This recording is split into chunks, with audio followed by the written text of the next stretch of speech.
William Ruto became president of Kenya in 2022. Within 2 years, his approval rating collapsed. A May 2025 poll showed 75% of Kenyans believe the country is heading in the wrong direction. Only 14% think it is on the right track. Kenyans have rejected him, chanting "Ruto must go" in the streets. Ruto must go! Ruto must go! Ruto must go! Some reports claim he ordered police to shoot anti-government demonstrators. Not to kill them, but to break their legs, vowing to protect businesses from protests. 2 years into his presidency, over 90 people have died in protest against his government, hundreds more injured, thousands arrested. In August 2025, Ruto himself admitted his popularity had declined significantly. But this isn't just about President Ruto. Since independence in 1963, Kenya has had 5 presidents.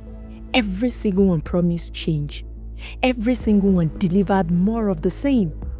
Kenya's history is filled with mysterious death, billions stolen, while millions starved, and post-election violence that nearly torn the nation apart. In this video, we'll look at the story of power in Kenya, how it won, how it kept, what people are willing to do to hold on to it, and how each president left the country worse than they found it.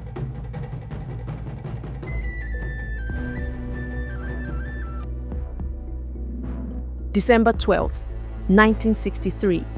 Kenya becomes independent, but with no president. The British Queen remained as head of state. Jomo Kenyatta held the title of Prime Minister, a ceremonial title with limited real power. The 1963 Constitution created 2 houses of parliament, the Senate and the House of Representatives.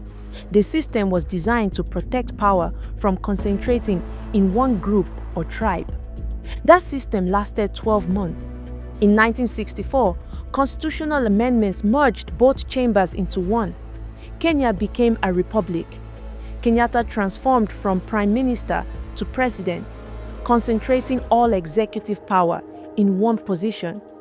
Jomo Kenyatta became Kenya's first president. Looking back today, I am glad to be able to say that Kanu is proud of its contribution as a conference. Nobody knows exactly when Jomo Kenyatta was born, probably sometime between 1890 and 1897. In 1938, he published Facing Mount Kenya, defending traditional Kikuyu society against colonial claims that Africans needed civilization. Then the British arrested him, April 1953. The charge, masterminding the Mau Mau rebellion. The trial was questionable. Even historians today doubt his involvement. He served 9 years. When he's finally released in 1961, black nationalists had already elected him president of the Kenya African National Union while he was still detained. 2 months later, he's leading independence negotiation in London. In December 1963, Kenya became independent with Kenyatta as prime minister. A year later, he became president. His first vice president was Jaramogi Oginga Odinga. Oginga had a son named Raila. Remember that name. Raila would go on to run for president 5 times and lose every single one. Kenyatta and Oginga had a falling out. Kenyatta replaced him with Daniel Arap Moi. The early years looked promising. Kenyatta preached reconciliation between races. He convinced white settlers to stay, reassuring them their property would be protected. He helped establish the East African Community alongside Uganda and Tanzania. The economy grew, but then everything shifted. Land becomes the currency of power. Kenyatta and his Kikuyu inner circle grabbed massive estates. The president becomes Kenya's largest landowner. over 500,000 acres, while millions of ordinary Kenyans remain landless. His fourth wife, Mama Ngina, acts without fear of punishment. Ruby mines, charcoal exports that destroyed forests, ivory trading that devastated the elephant population. Nobody dares question her. She remains one of Kenya's wealthiest and most influential figures even today. Then those who challenged Kenyatta started dying. Pio Gama Pinto, February 1965, shot outside his house in Nairobi. It criticized land distribution. On the 5th of July 1969, Tom Mboya was gunned down on Government Road in broad daylight, aged 39. Mboya was widely seen as Kenyatta's heir, young, brilliant, a symbol of modern leadership that transcended tribe. Many believe Kenyatta's inner circle saw him as a threat. His assassination ended Kenya's brief experiment with pluralist politics and marked the beginning of ethnic authoritarianism.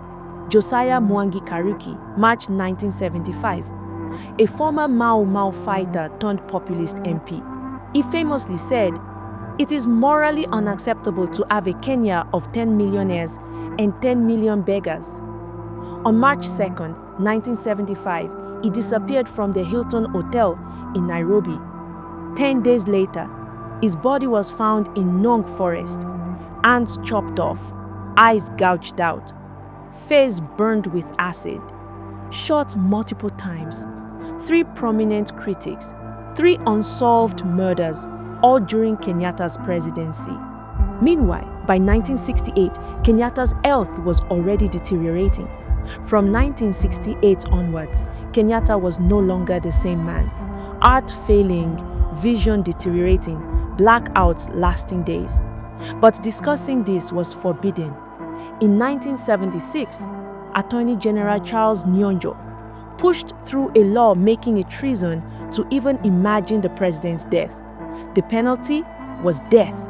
Officially, the law was meant to protect the president, but in reality, it was about succession, stopping powerful Kikuyu politicians from blocking Daniel Arap Moi, Kenyatta's vice president, from taking power. The law created a culture of silence. Nobody could openly discuss Kenyatta's health. Nobody could plan for what come next.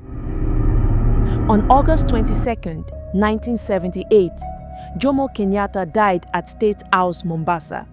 The constitution was clear. The vice president automatically assumed power for 90 days. Daniel Arap Moi was vice president. Powerful Kikuyu elites didn't want that. They had been planning for Kenyatta's death, wanting the presidency to stay in Kikuyu. Their plan was that when key politicians rushed to the deathbed, a private army would assassinate them. But Kenyatta died in Mombasa, not at his usual Nakuru residence. Geography destroyed the plot. The Attorney General and others had moved fast to ensure constitutional order. On October 14, 1978, Daniel Arap Moi became Kenya's second president. The republic survived, barely.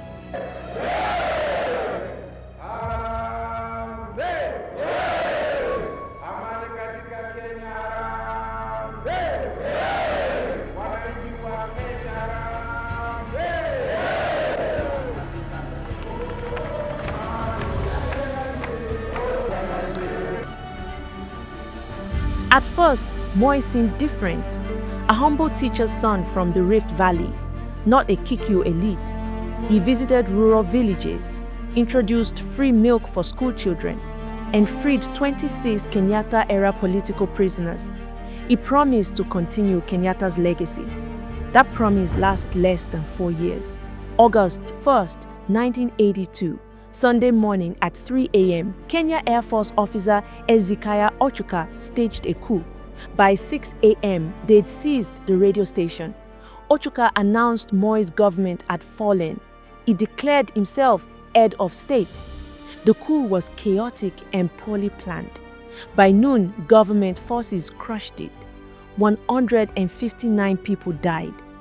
Over 100 soldiers and at least 200 civilians. Ochuka fled to Tanzania. Tanzanian authorities arrested him and handed him back to Kenya. He was tried, convicted, and hanged on July 10, 1985.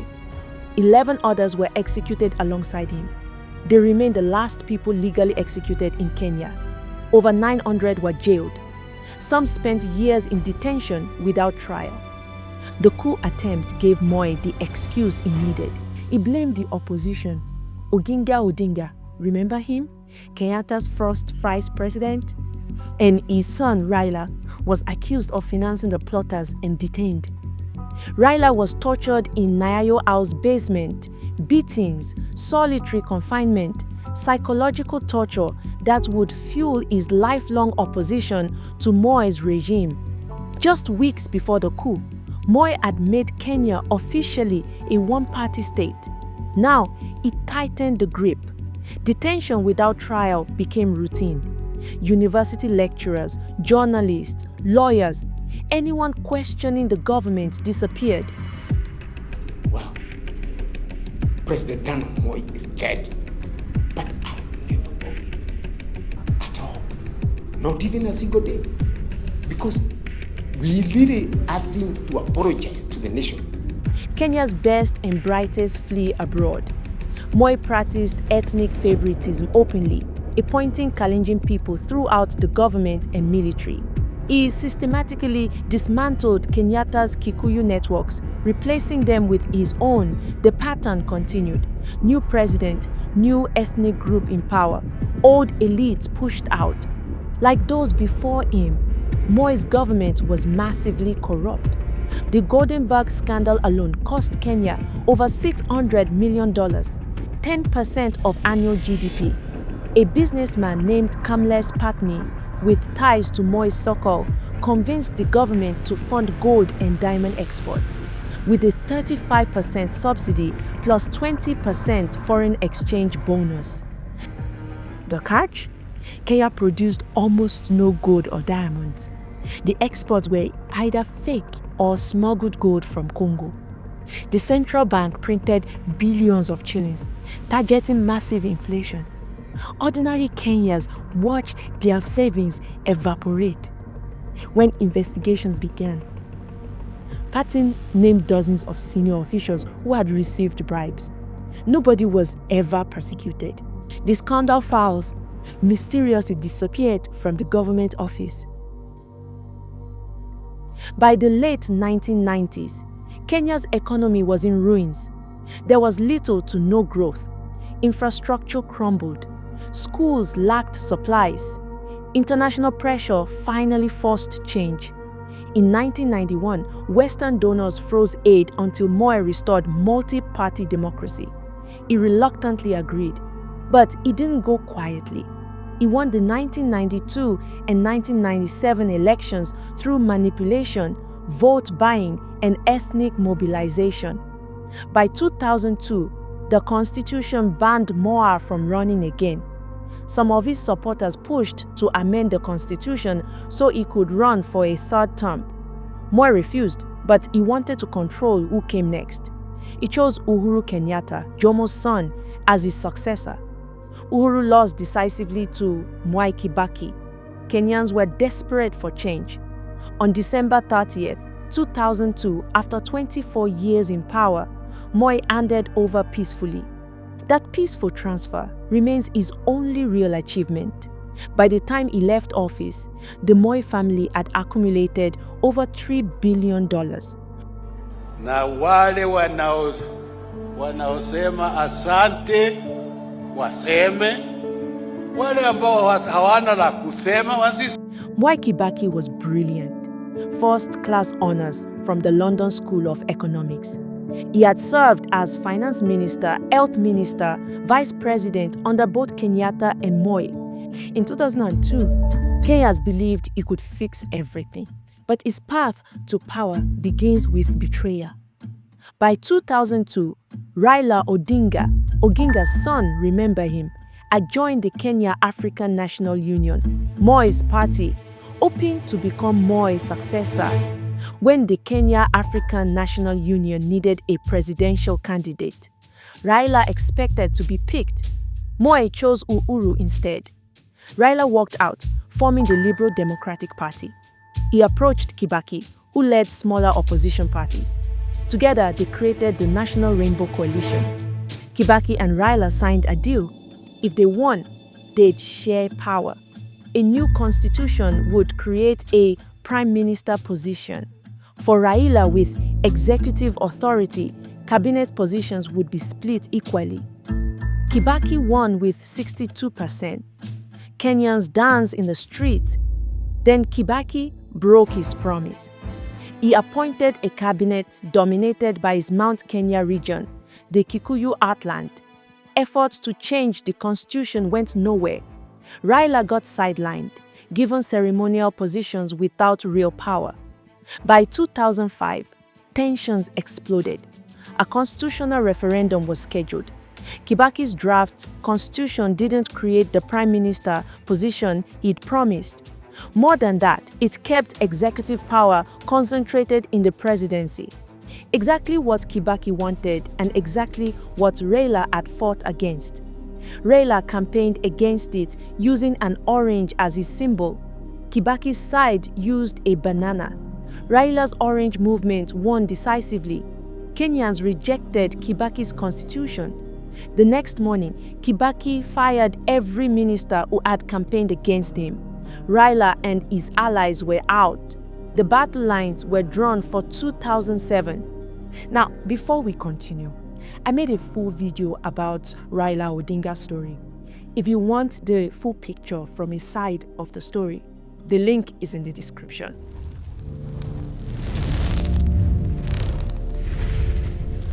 December 27, 2007. Kenyans voted in massive numbers. As votes are counted, Raila appears to be winning. Then counting slowed down. Results from Kibaki's stronghold arrived late with impossibly high turnout.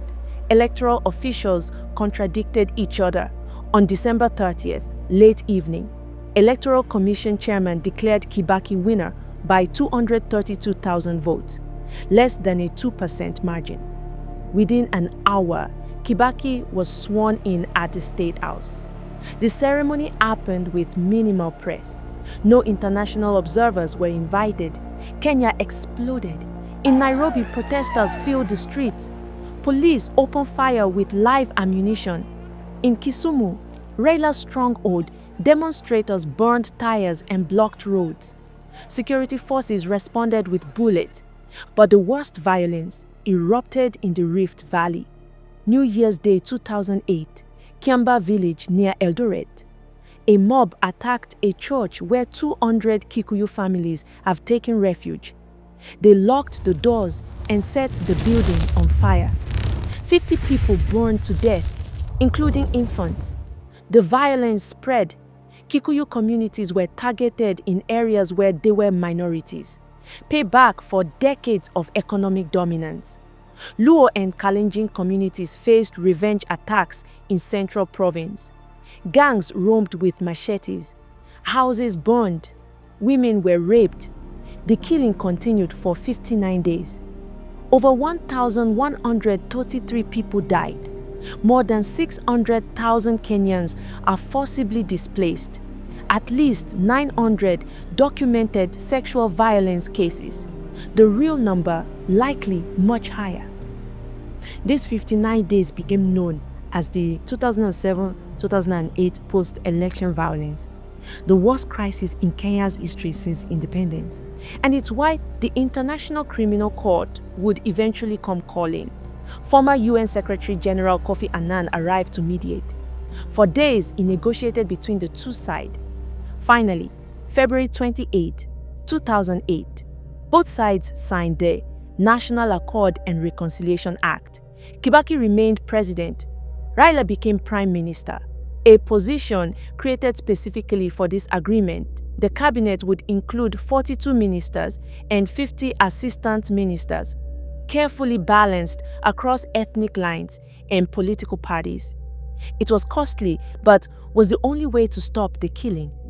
Under this uneasy coalition, something unexpected happened. The economy recovered. GDP growth climbs to 5 to 6%. On April 9, 2013, Kibaki handed power to Uhuru Kenyatta.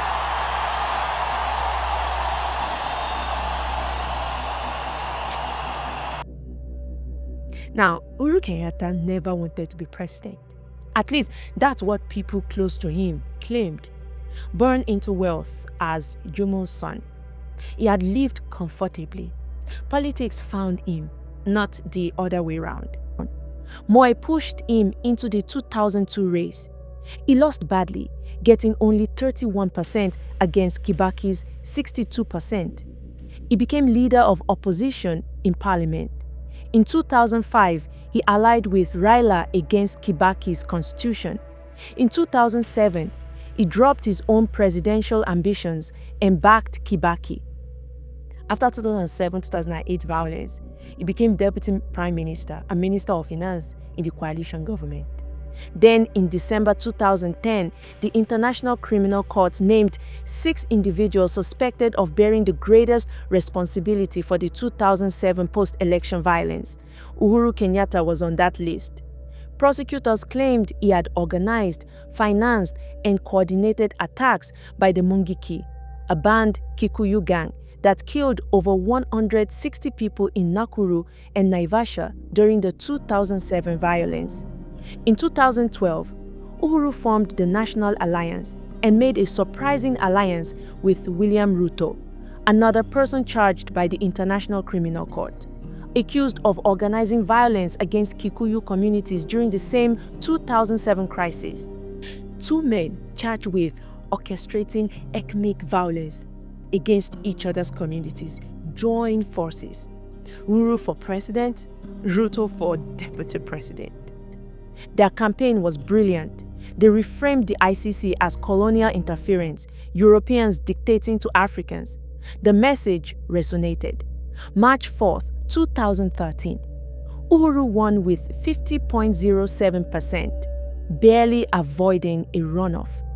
It won in the first round while facing war crimes charges in an international court. The ICC indictment didn't sink him, it made him president. His International Criminal Court trial turned into a mess. Witnesses disappeared or retracted testimony. Some died mysteriously. Key Mungiki leaders who might have testified were found dead. The Kenyan government systematically refused to cooperate with International Criminal Court prosecutors, blocking access to documents, intimidating witnesses, making the court's work impossible. December 2014, ICC prosecutors dropped all charges citing obstruction and witness intimidation. Uhuru was free. His first term focuses on infrastructure. The standard gauge railway connects Mombasa to Nairobi, cutting travel from 12 hours to 4. New roads, hospitals, schools. But it came at a cost: massive Chinese loans. In 2017, Uhuru ran for re-election against Raila, their fourth matchup. Uhuru won with 54%. Then Kenya's Supreme Court does something unprecedented. September 1st, 2017, they cancelled their election in a 4-2 decision, finding irregularities in the vote transmission system. The first time in African history, a court had overturned a presidential election. Uhuru was very angry. He accuses the judges of a judicial coup. Raila withdrew from the rerun, demanding reforms first. October 26th, the election proceeds with only Uhuru on the ballot. He won with 98%. Then, March 9th, 2018, Uhuru and Raila appeared together on the steps of Harambee House and shook hands. The handshake shocked Kenya. These two had been bitter enemies for 15 years. Now, they are allies. Uhuru brought Raila and his supporters into government through the Building Bridges initiative, an attempt to reform the constitution and create more inclusive governance. The move had a consequence Uhuru hadn't anticipated in allying his deputy president, William Ruto. For the final 4 years of Uhuru presidency, Ruto was frozen out, excluded from meetings, publicly humiliated. Their relationship deteriorated into open hostility. By 2002, Uhuru faced a choice: endorse his deputy or support his former rival. He chose Raila. That decision set up the most dramatic election in Kenya's modern history.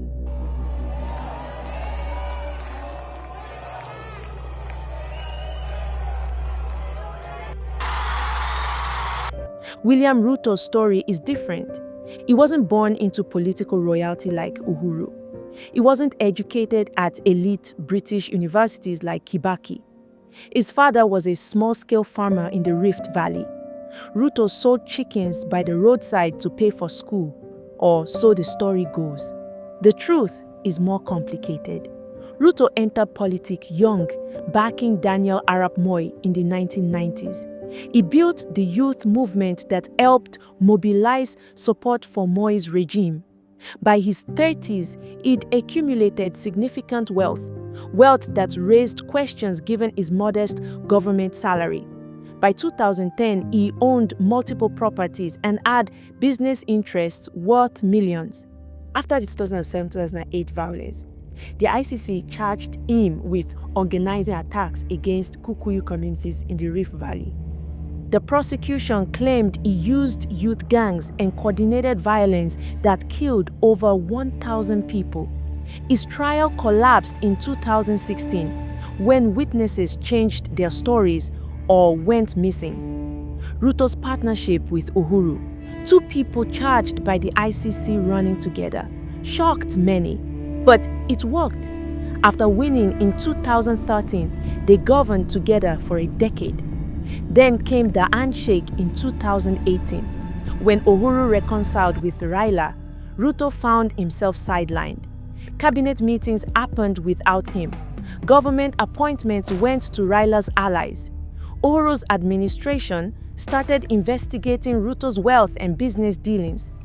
Ruto responded by building his own political movement. He rebranded himself as the hustler, champion of ordinary Kenyans struggling to survive. He positioned himself against dynasties, the Kenyattas and Odingas who'd dominated politics for 60 years. While they represented inherited privilege, Ruto claimed to represent hard work and self-made success. His message targeted those at the bottom of the economy.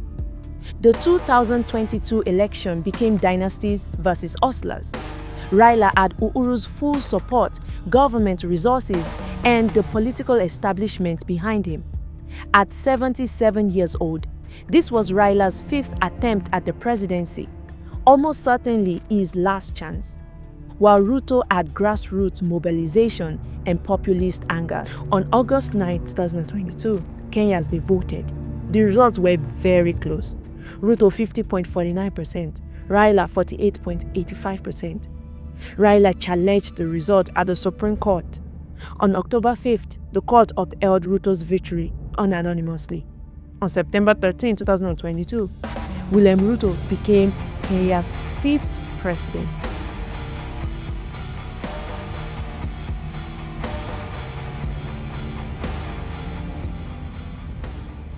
For the first time since independence, Kenya had a president who wasn't from Kikuyu or Luo elite.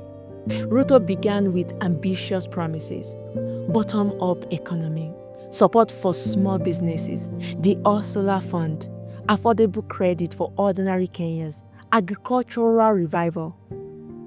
But he inherited an economy drowning in debt, over 10 trillion shillings, and a population exhausted by political warfare. His relationship with the Kenyattas turned openly hostile. Government agencies began investigating Kenyatta family landholdings and business interests. Properties were seized. Tax audits commenced. In 2023, economic pressures mounted. The cost of living went up.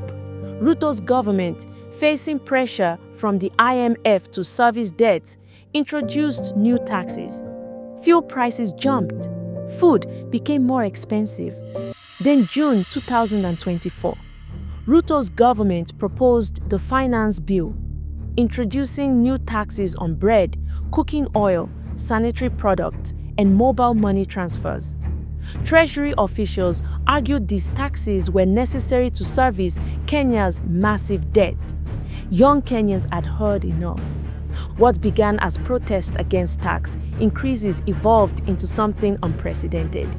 Gen Z Kenyans, those born after 1997, organized entirely online through WhatsApp, Telegram, and X, formerly Twitter.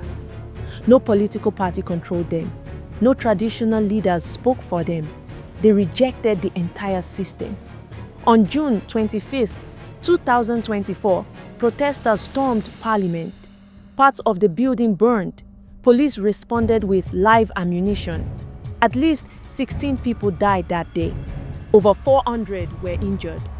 On June 26th, under immense pressure, Ruto withdrew the finance bill. But the protests didn't stop. The demands had evolved beyond just taxes. Young Kenyans wanted accountability, an end to corruption, and leaders who actually served the people. In July 2024, attempting to defuse the crisis, Ruto dissolved his entire cabinet.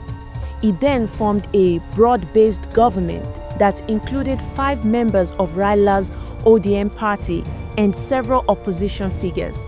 Many Kenyans saw it as the same old playbook: co-opt opponents, enrich a few elites, ignore ordinary people. As of November 2024, Ruto remains in power, but deeply unpopular. His approval ratings have collapsed. The economy continues to struggle. Opposition figures are regrouping to challenge Ruto in the 2027 election. Whether Ruto wins re-election remains uncertain. 62 years since independence, 5 presidents, 1 failed coup, elections stolen, critics burned, critics murdered, billions stolen. Each leader promised change. Each left Kenya worse than they found it. And Kenyans are still waiting for the change they were promised in 1963.